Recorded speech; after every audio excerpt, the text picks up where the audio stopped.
Is your midsection expanding? What's the deal? Hi, I'm Cam, holistic health coach, mom to 2 humans and 4 pets. Hi, I'm Amelia, laboratory scientist by day and food scientist by night. Welcome to our show. Join us as we share our holistic approach to life after 50. You can expect real life stories with a dash of humor and a ton of truth. If it happens in midlife, we're going to talk about it. So hit that subscribe button and follow along. We're the Midlife Mamas.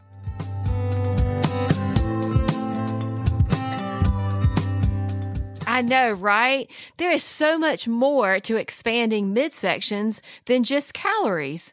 There's so much more to this story, Cam. Oh my gosh. Well, of course, we know that our estrogen and testosterone are decreasing in midlife. So we know that plays part of it. And also, we're losing more muscle mass. That just happens in midlife, and we have to be really intentional to keep our muscle mass. Absolutely. You know, I have noticed a lot of my peers that, we're all health conscious. A lot of us used to be endurance athletes, but it's really difficult. A lot of us do have expanding midsections. So some of us who may have been, weekend warriors or endurance athletes, the decreased activity, our energy level is different than it was in our 30s. So we have decreased activity may be part of it. And of course, there's this whole diet culture problem. We've talked about this a billion times. Mm-hmm. If we eat less and exercise more, it's going to make us thinner. And we know this is just a complete myth. I wish I had $1 for every woman I knew that was only eating 1,200 calories and they thought that was the solution. And it seems like maybe that worked in their 20s and 30s, or at least, I don't know, the illusion that it worked.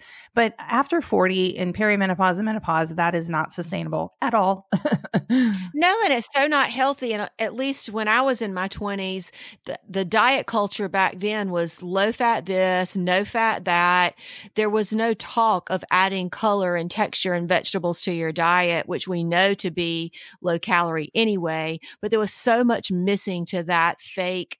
That's fake news, Cam. That whole diet fake culture news. is It's fake totally news. Yeah. Golly Moses.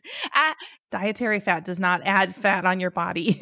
No. And I hope that we've really guided our listeners so they're going to listen to this episode and be like, I got that part. You guys have already told me that. But seriously, I think, we have to say it time and again because we were impressionable at those young adult years. And I think we have to tell ourselves over and over, just what you said, dietary fat does not equate fat on your body. And there's just so much more to this midlife, midsection weight gain.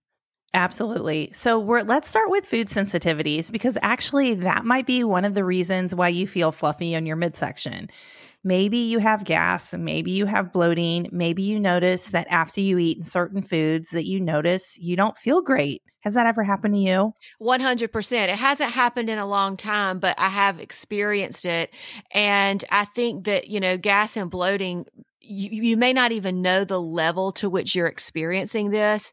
And one of the things that I have corrected, and it took a really long time, is gut flora. So if you are not eating a really fiber-rich and plant diversity-rich diet, you may have your gut flora all kind of fouled up. And for me personally, what really helped that was collagen proteins. So That's definitely one of my go-tos. Yeah, I agree. Collagen was a big deal. And then just intentionally adding diverse plants to my life has made a huge difference in that area for sure. Absolutely. So if we are experiencing food sensitivities, something like an elimination diet might be in order. So Cam, what food groups or types of foods, if someone is experiencing that, should they start with eliminating to see if they might be sensitive? Well, dairies, grain, and soy come to mind first off. So, consciously reading labels and not eating those things for a period of time for a couple weeks, and then decide which one you're going to reintroduce to your diet, like pick one. And then notice after you eat, how do you feel? Do you feel awesome? Do you feel awful? And what you'll be able to know is if you feel sensitive to certain foods or not after taking them out of your life for a little bit. Absolutely. I know that the Whole30 approach has been very popular over the last few years. My boss did it at my previous job and found it extremely helpful. I don't think she stuck with all of those foods as far as eliminating them forever, but it was a really good reset for her. So that's a scripted way to do it. I've cut out dairy for large periods of time and slowly reintroduced it. And the same, honestly, with grains and soy. And I think even to this day, certain portions of that I don't eat as much of as I used to, simply because, I try to avoid processed foods. So, there's all sorts of processed foods in each of those categories, and I just try to stay away from that. Yeah, I'm with you on that. Also, eggs would be another one that you could eliminate from your diet. Yeah, eggs is another one for sure. And I don't think I really eat grains anymore. And ever since I started tracking my glucose with the monitor, grains tend to jack me up really fast. And so I can't tell you the last time I had bread. Now, hold on a second. I do eat pizza, so I just told a fib, but not like bread. Right. Anyway. I'm the same way. But I will say, this is a horrible admission, but my husband loves Triscuits, the whole wheat crackers.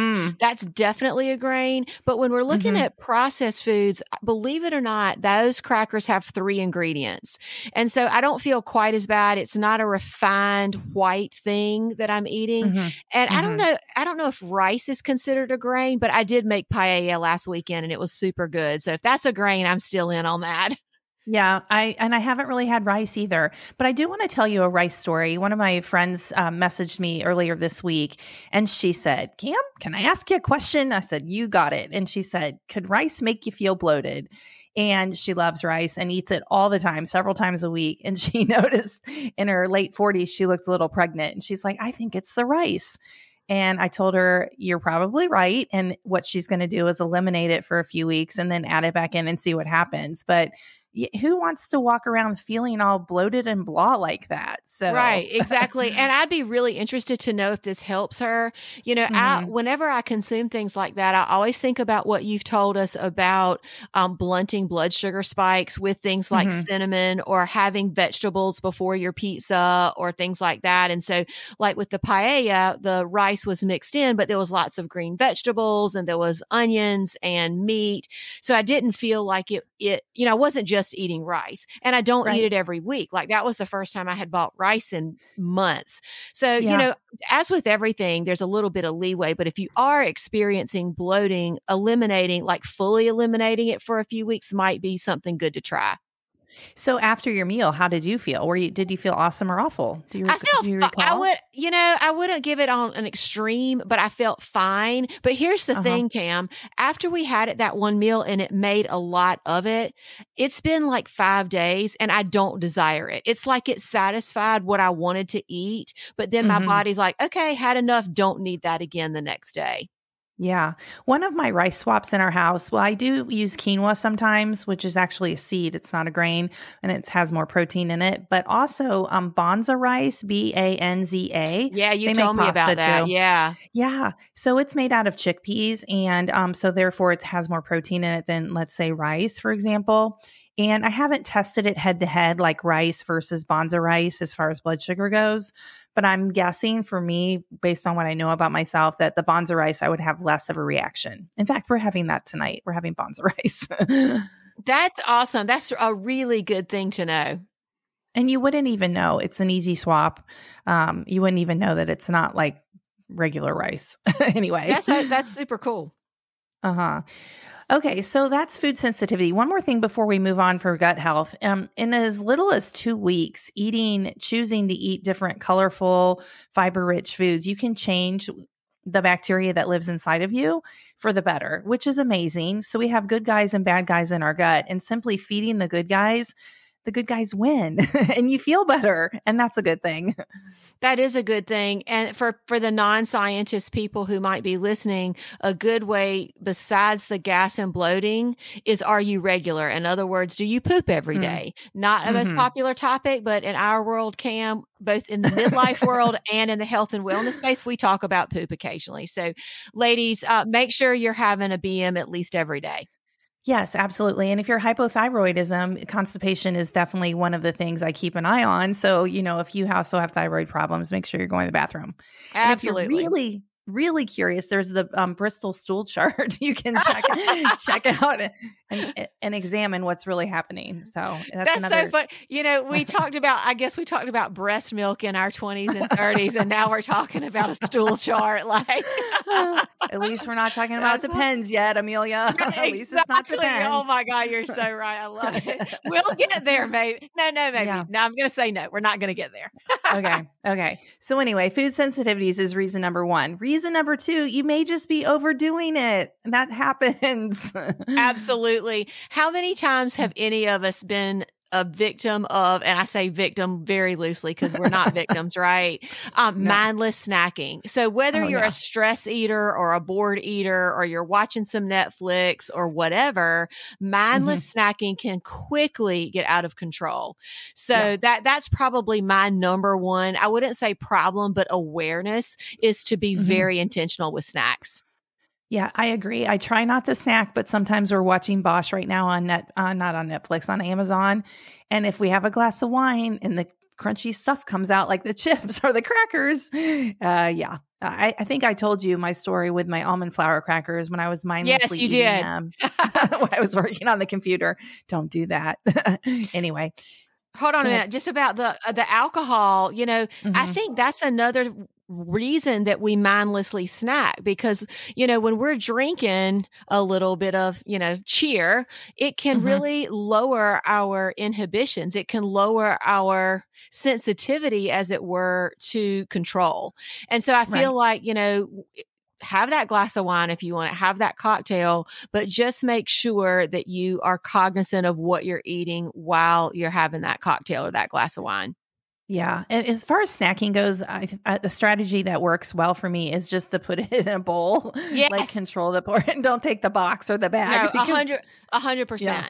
And it could even be like, I love grapes. So, but grapes are really high sugar. And so I have to portion grapes. I can't just like take the bag of grapes. So with most anything, I think that, and I would say even a good method is put it in something pretty. Whether it's your seltzer water, if you're choosing not to drink the alcohol, put it in a wine glass, or if it's your grapes or your almond flour crackers, put it in a nice looking bowl. I mean, it's a way to make yourself feel special without that overindulgence. I love that. I think it's mindful. It's just, like paying attention and like really enjoying the glass of wine or the seltzer or the grapes or whatever it is, like truly finding joy in your food. Yes. And also you're probably in a social situation, which is, you're with your loved ones or whatever. So yeah, I love it. I think that's a great idea. I just think that there's, that's another one of those, this is sidestepping a second, but self-care. I mean, make it all count. Like nothing is throwaway, right? Like I just believe that we should treat ourselves well all the time. And we can do that at the same time of taking care of our health by, choosing something good for us. Yeah, I agree with you. Well, the third reason that midsection tends to expand is good old stress and cortisol. And girl, in the last month, I have been the queen of that. So I can tell you that is, I've been craving those crunchy, salty, and sometimes sweet things because it feels like those things can ease stress. And actually, they've been designed for us to crave them more if it's a packaged food. And so it's called the bliss point. And so, and it's just too much stress on our midlife bodies for sure. Yeah. Just a note about that bliss point, Cam, for anyone who hasn't heard us on our soapboxes about this before. The bliss point is a scientific fact, and processed food manufacturers know it, and they engineer foods to reach it so that you'll eat a whole bunch of it and buy more. So don't think that you're weak, or don't think this is coincidence that you are being preyed upon to find this bliss. This bliss point is a known fact. Absolutely. So it's fat and usually salt, and then you eat it and you're not full or you're not satisfied and you're craving more and more. So they know the science behind that. Just be aware. Absolutely. Knowledge is power. Uh-huh, absolutely. So some of the things I've noticed in stress, when the time changes, I've noticed that that's stressful on my body and I actually feel bloated.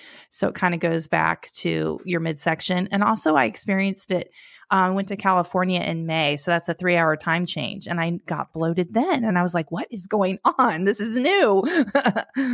Yeah, your body was definitely experiencing something different. I mean, it's a change in schedule, a change in routine, and all of that comes together and can, take its toll on your metabolism. Absolutely. Yeah. So changes in routine we're more sensitive to. In general, if we can, like wake up and go to sleep within an hour of our normal like routine, our normal schedule. There was a time when it was in the summer, I was on the sun schedule. Like I was like, this is good. And then something happened and I'm not anymore. But, just keeping a change in routine, keeping a routine and not a change in routine, that helps manage your cortisol. Yeah, limiting the changes for sure. What's been happening with me is just life stress and work stress. So I changed jobs in November and my dad passed in January, and all of that comes with all of that comes tremendous stress.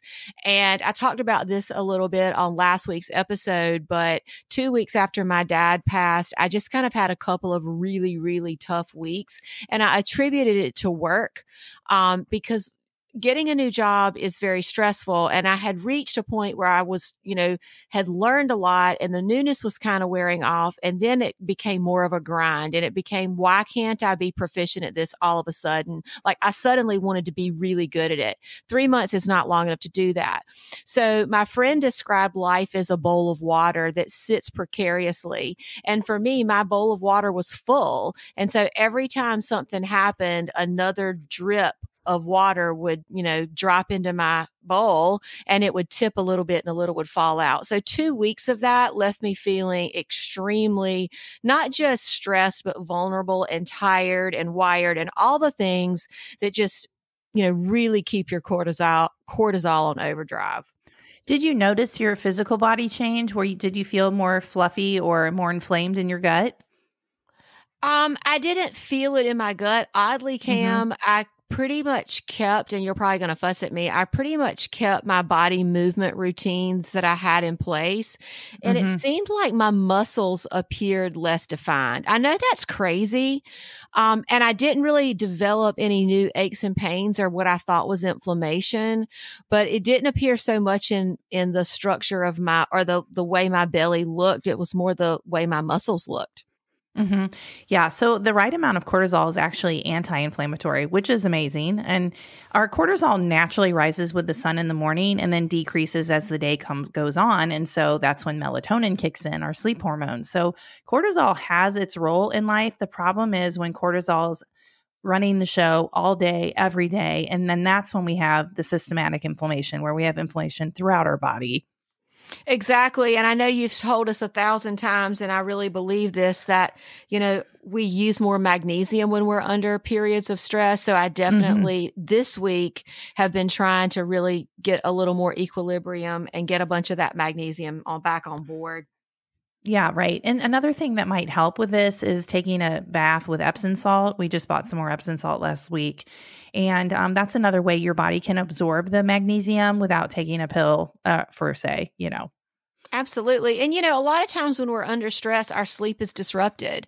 So, this is like a snowball effect. Like you're stressed and then you don't sleep, and then that causes more stress. So there's a lot of things at play that you have to be intentional kind of about putting a stopgap measure in place to halt it. Right. And so if you're feeling fluffy around your middle, maybe it's not your diet hasn't changed. Maybe you're not overdoing it with food. Maybe it's not food sensitivities. Maybe it's stress. Cortisol is a storage hormone, and that's where it tends to store when we're in midlife. And the reason why is estrogen gives us our curves, like our smaller waist and our curved hips. Right. Exactly. In menopause and perimenopause, estrogen is not as readily available. So, And, estrogen, I think you've called it before our warrior or something like that. So it helps guard us against this stress. And so, for me, one of the first symptoms of the perimenopausal era was, why do I feel like a crazy person? Why do I always feel under pressure? And I think it was that estrogen warrior princess dipping. And I thought, man, I'm falling apart. But really, my body was just changing. It's changing. And yes, and we can get through to the other side. It's like a rewiring of our brain. That's how Dr. Northrup describes it. And once we get through, our brain likes the estrogen as well. And so once we get through that to the other side, it'll be much better. It's just a bumpy ride a little bit. Absolutely. So let's talk for a second about our curves. How do we measure like our midsection to know if we're kind of getting fluffier or need to pay attention more? Right. So this is a test you can do at home to see if you're insulin resistant, which is a sign that your body is under stress and your body's not storing the glucose properly or the cells are not letting it in. Right. So if you go 1 inch above your belly button and take that number and then you divide it by the widest part of your hips and your booty. So you divide those two numbers and you want it under 0.85. When you right, exactly. So your waist girth, which is the 1 inch above your belly button, and then your hip girth, those should be less than 0.85. So ladies, if you think about it, we want our waist measurement, which is the upper number of that ratio, to be smaller than the lower number, which is our hips. If our waist is very large and much larger than our hips, then that division is going to yield a number greater than 1. And that's a sign that maybe you got a little bit of, and we also, belly fat is what we're calling it, or midsection, but it's also visceral fat, meaning this fat is stored around your vital organs, and that's not healthy. No, it's not healthy at all. Right. So that's what we're trying to avoid. So that's just a way to check in and say, what's going on? And then, if you do notice that your number is higher, what are you under stress? Really take a good look at your life. Are you over exercising? I need to mention that in midlife, doing too much cardio is going to backfire and it's too much stress on your body and it will cause extra body fat and less muscle, which is not what we want. Absolutely. So that's a really good segue into what do we do about this? So talk to us a little bit about if, instead of doing too much cardio, what should we be doing? Yeah, strength training really should be the basis of your activity, like your exercise, like your official exercise. So strength training just 2 or 3 times a week, 30 minutes. It's not like a huge amount, but really trying to find that muscle burn and muscle fatigue because we want to build our muscles. They're excellent stores of glucose. Plus they help you look better. And we want more muscle than more fat. Yeah. So that would be the basis for sure. And we said at the top of the episode that one of the problems in midlife is decreased muscle mass. So not only does strength training help your muscle definition and help with your glucose, utilization, it combats what we know is happening when estrogen decreases, which is a decreased muscle mass. So there's not all of it's good. Like strength training, it's all good. There's no reason not to do this. It's all good. Yeah. And you're not going to get bulky and it doesn't take hours in the gym and you don't have to do 2-a-days or any other craziness. Exactly. All that's nonsense. And then there is research, there's science that women in menopause, the appropriate amount of HIIT exercise, high intensity exercise, will be helpful towards belly fat. And the cool thing about not intermittent fasting, high intensity interval training is you can literally do your favorite exercises and turn it into interval training. Whether it's, walking, running, dancing, whatever. And I would suggest under 45 minutes a week to start on that one.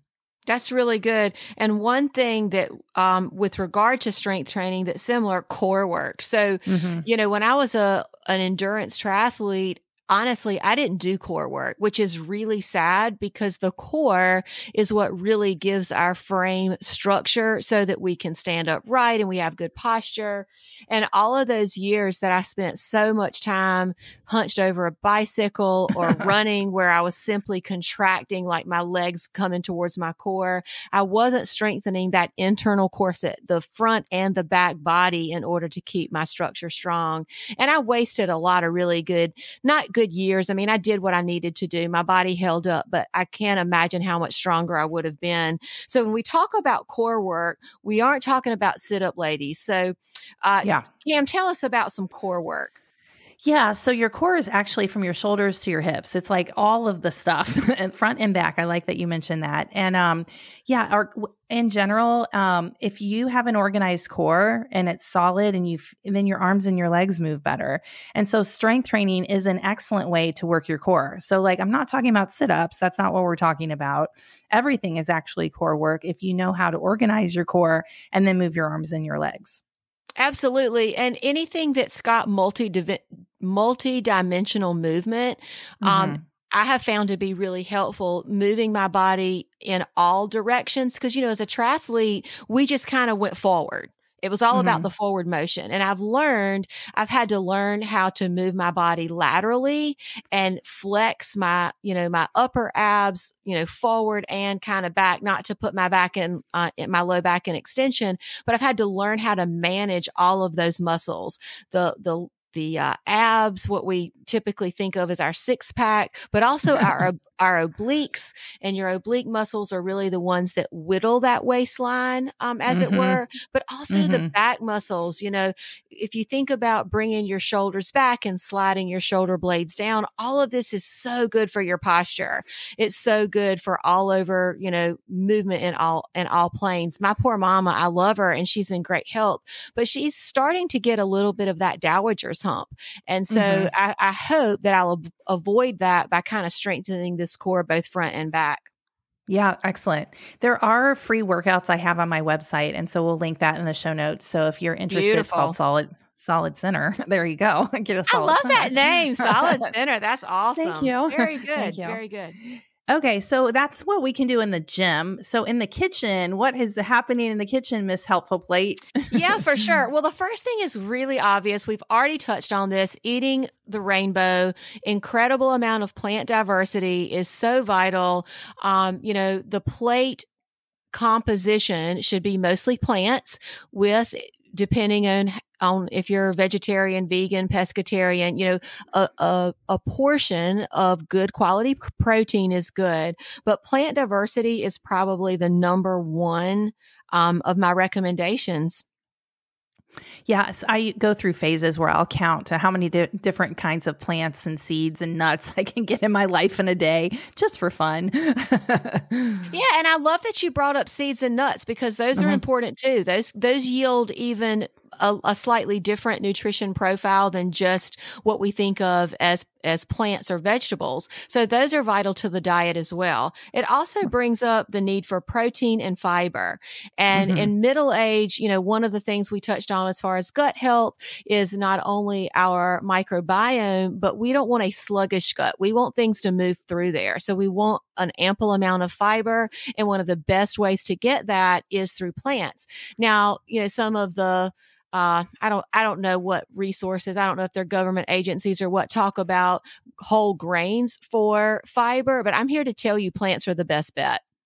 I agree with you, because there's micronutrients and fiber, and it's from the earth, and it's not processed. So there you go. 100%. I love that. And for me, Cam, the one thing that I have incorporated that seems to work is I do a little bit of intermittent fasting. Now, it's not extreme. I'm not a 1 meal a day girl, but probably a couple of days a week, I will fast for somewhere between 15 and 18 hours. For instance, yesterday we ate dinner at 5:30 and I didn't eat breakfast until about 10 o'clock this morning. And I feel amazing. I go according to the way my body feels. So because I had an extended fast today, tomorrow morning, if I'm hungry earlier and feel like I need to eat, I will do so. But intermittent fasting, I think you can take that to an extreme, but I do think there's a place for it for some people. You just kind of have to play with that. I totally agree with you. And if you listen to your body, I don't think you can go wrong. It's simply a time period where you're not eating. And so one of the easiest ways is just follow the daylight hours, eat during daylight hours. And we know our metabolism is more active in the morning. And I think that's where some people get it wrong in intermittent fasting. They'll do some crazy cardio workout in the morning and they'll fast it, and then they won't eat until noon. And our cortisol is naturally higher in the morning, but when you add intense cardio without any food on your system, that might be the tipping point for your cortisol. That might be too much, honestly. Yeah, I agree with you. I mean, listening to your body is just going to be a kind of perennial, perpetual piece of advice. And sometimes I just know, I think with intermittent fasting, some elements of our culture, we've lost that feeling of satiety, and we've lost the feeling of hunger because we eat all the time. So as we move along this journey of listening to our body, sometimes we have to go through some slightly uncomfortable sensations as we wean our body off of this constantly eating paradigm. So I just want to caution people that there's not a one size fits all here, but if you know that your breakfast time is 8 a.m. and then you have a mid-morning snack, and then you eat lunch, and then you have an afternoon snack, and then you eat dinner, and then you have a bedtime snack. I'm not saying that's wrong unequivocally, but just look at that and, awful awesome test. How does this make you feel? Are these a lot of naked carbs? Is all of this plant rich? Like, there's a whole lot of things to ask yourself about what you're doing to see if it's working. Yeah. And I agree. Like, don't eat on the clock, eat on your body. Exactly. I love it. You don't have, right. I like last night I had a really early dinner because I had a women's group last night. And so I had an early dinner and I was really hungry this morning and I had a humongous breakfast, and I ate earlier. And if I was following some rule or some clock and I couldn't eat until noon, that would have been way too much stress on my body today for sure. I agree. And I've had to learn that, Cam, because coming from an endurance athletic background where everything is very structured, and even my previous employment, it was very structured. It's kind of hard. I lived for a lot of years in a world that was very black and white, and I love structure. So I had to really talk myself kind of off a ledge of like, no, you don't have to do this. Like, no, it's not okay to feel a little bit dizzy because you're fasting. Like, no, Yeah, right. Yeah. I mean, come on. So use some common sense here, lady. Yeah. And by the way, if you are feeling dizzy, that is a sign that your adrenals are releasing adrenaline and cortisol. And that is exactly what we're talking about today. So don't do that. Exactly. So much good knowledge here. Yeah. And I think we've talked about protein, but let's just talk for a second about protein. How much do you have a guideline for that, Cam? Yeah, in general, there's a lot of ways to approach this, but if you just say 100 grams a day, give or take on your activity, that's a good starting place. So if you're not anywhere near 100, slowly work your way up. And then once you dial it in, you could take your lean body mass and times it by 0.8, and that would give you even a more accurate.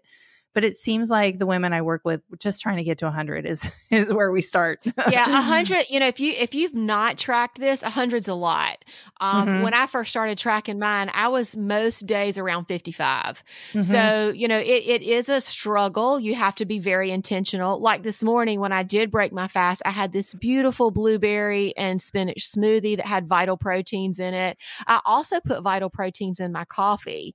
So there was a lot of protein in that one meal. And frankly, I didn't actually eat lunch because my breakfast was pretty substantial and I didn't really need anything for lunch at this point. So you have to be intentional about your protein.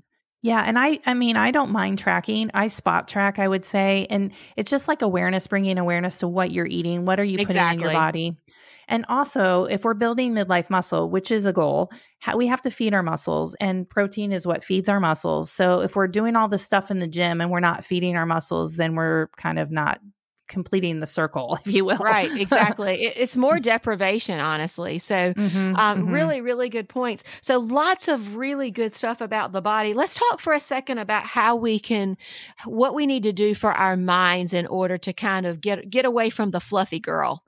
Yeah. So my favorite is really taking a beat. If something is stressing me out, taking some breaths, box breathing, whatever, just walking away for a second. Like, no one's dying.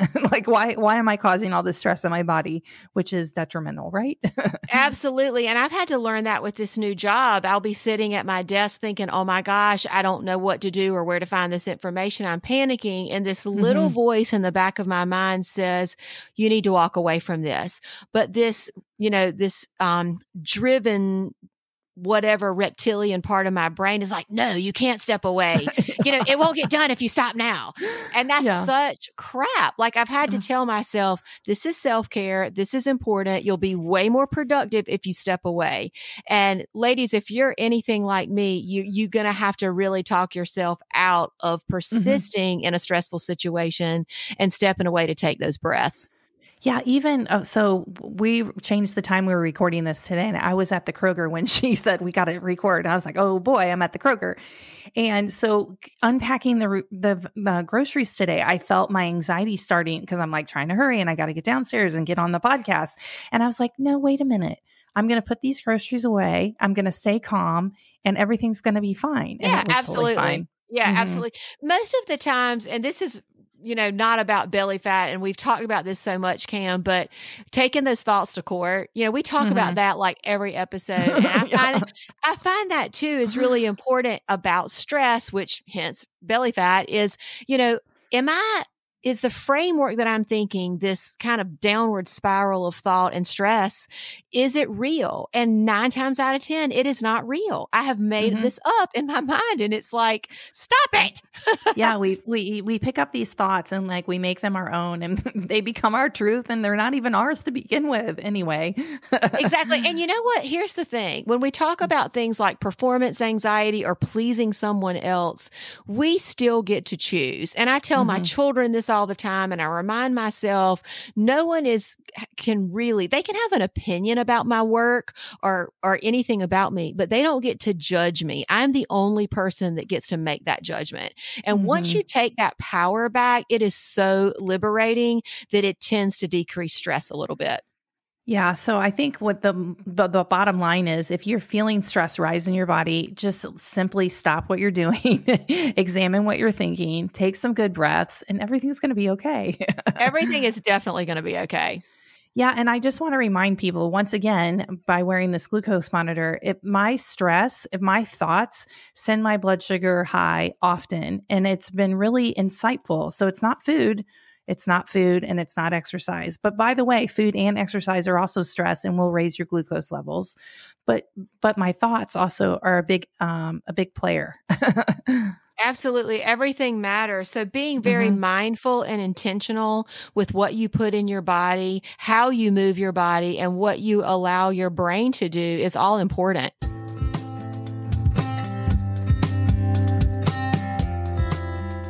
Thanks for listening today.